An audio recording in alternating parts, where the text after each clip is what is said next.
special to me because the person that I'm actually about to promote to team coordinator was my very first business partner in ACN.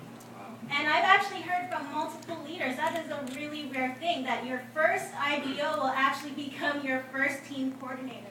And you know, when we both got started in the business, we saw opportunity, but it was so funny.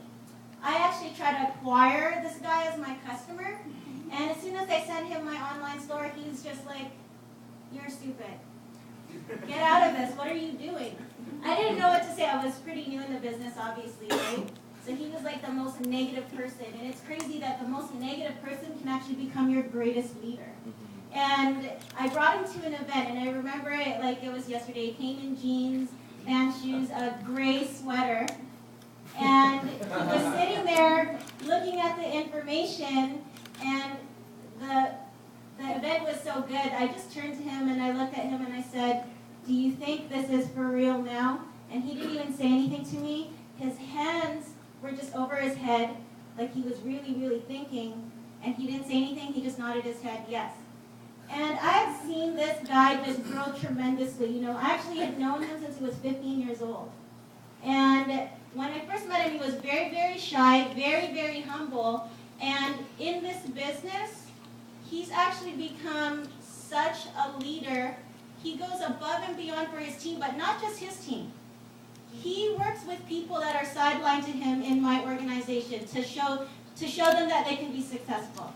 And he carries a lot of weight on his shoulders for the team because he's not just about himself, he's about the whole vision of this entire organization.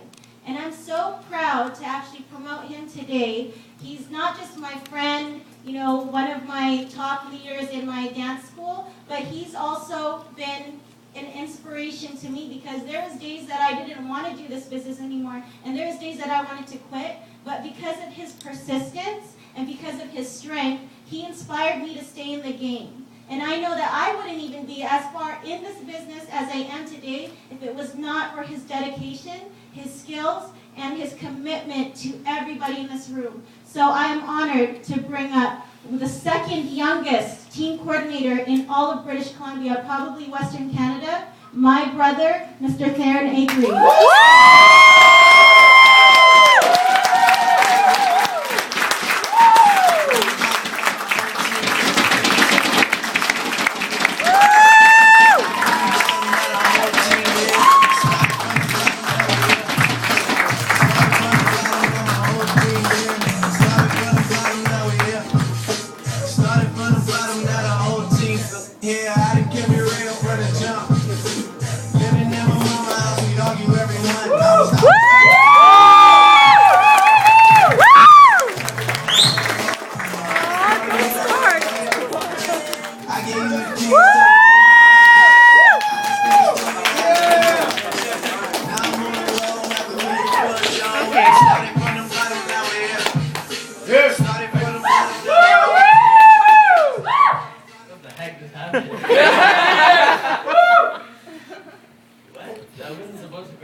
Let it out, buddy, let it out.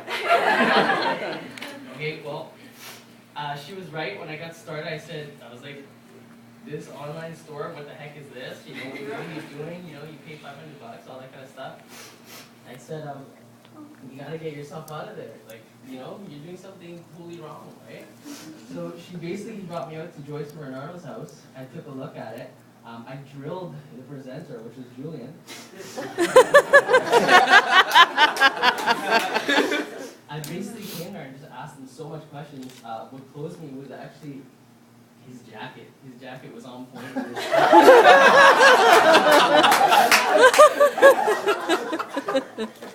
So I went to an event the next day. You know, I saw a lot of people. I met, you know, at the time there was all different kind of teams. I saw one guy that stood out in the room. His name is Israel Mina, right? At the time, he was the one guy that stood out to me in the room. Little did I know that that was the team that I was joining on to, right? What closed me was his belt. So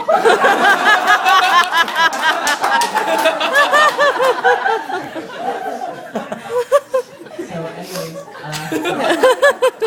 I got started. Honestly, this is not a story about instant, success or quick success or anything like that. Literally, we got started for every single Monday for a year straight. Me and like 3 other people, like Jerwin, Jen, whoever else there was, we just got together every single Monday. We just planned it out. Every single Monday, we weren't having any progress whatsoever, but we just planned it out every single Monday. We just sat there, we said one day, we just literally sat there with a piece of paper and we started drawing circles like crazy. It was just circles. That was it. We just kept drawing circles, right? One day we were like, man, when we're all PCs, it's gonna be crazy. We're gonna look back at it and all that kind of stuff.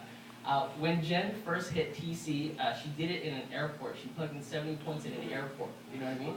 That taught me how to, really go after it. So my whole entire goal today is not to tell you all my successes. My whole entire goal today is to show you where every single seed was born in all my struggles.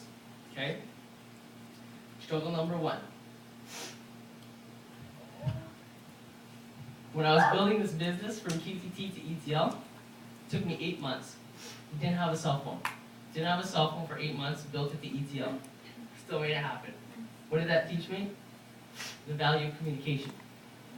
How to communicate with people.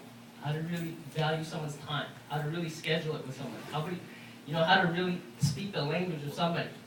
Struggle number 2. One of my most defining moments. I didn't eat for 2 straight days because I had a lack of money.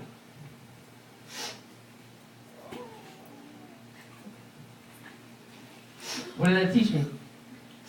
How to get hungry. Struggle number 3.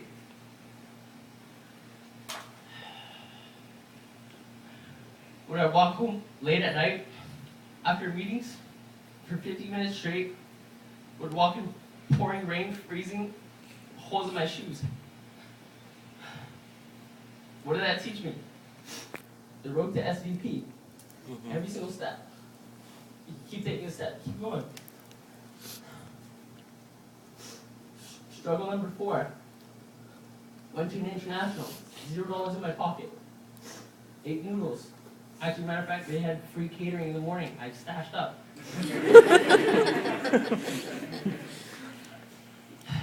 What did that teach me? No excuses.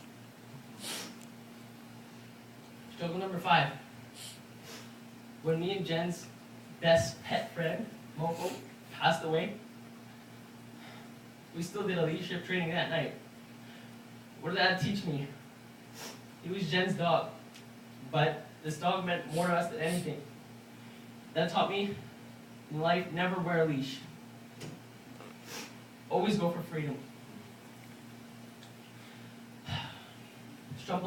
Struggle number 6, the last one. When all the non-believers and all the haters said it would never be possible and you could never make it. What did that teach me? To make it happen and get in front of everybody with the video recorders right now and say, we made it. Woo! So that they can watch it, right? Just to finish off, really honestly, I can't, I wouldn't be here if it wasn't for Jen, Ricky, Susan, Izzy, all the leaders here, Joyce, Bernardo, every single person. Actually, matter of fact, every single person in this room wouldn't have been possible if it wasn't for you guys, right? I want to thank every single one of you guys for actually helping me get up here. All your love, care, support, Dynasty, you'll never find a team like this. This is a family, for real, right? And just to finish it off, I'm going to let you guys know that, every single day, I jumped on this day over and over and over and over and over. Every single day. I would sit on a bus, I'd be in my hoodie, put my earphones in, I listen to my most motivational song, and I say, one day I'm going to be there. I'll be there. No questions asked, guaranteed. What happened is that I thought myself into here. I lived here before I was even here. So the reason why today doesn't even seem real is because I already lived it 1,000 times. Now you guys are just getting to see it. I've already seen this 1,000 times. You guys are just getting to see it for today. So that being said, there's a mountain. There's a mountain to climb. Right? You're going to have to pay a price either way. While everybody's out there being distracted, we're here paying the price. No matter where you are in your business, you're paying the price right now. And as long as you choose to pay a bigger price, you're going to get a life of value. You pay a small price, you get a cheap life. So no matter where you are in your business, you have to know that you're going to the top. Because there's a top of this mountain. Every single one of us we're going to the top of this mountain, or you'll find us dead on the side. But there's no way we're going back. So thank you guys. I love you all.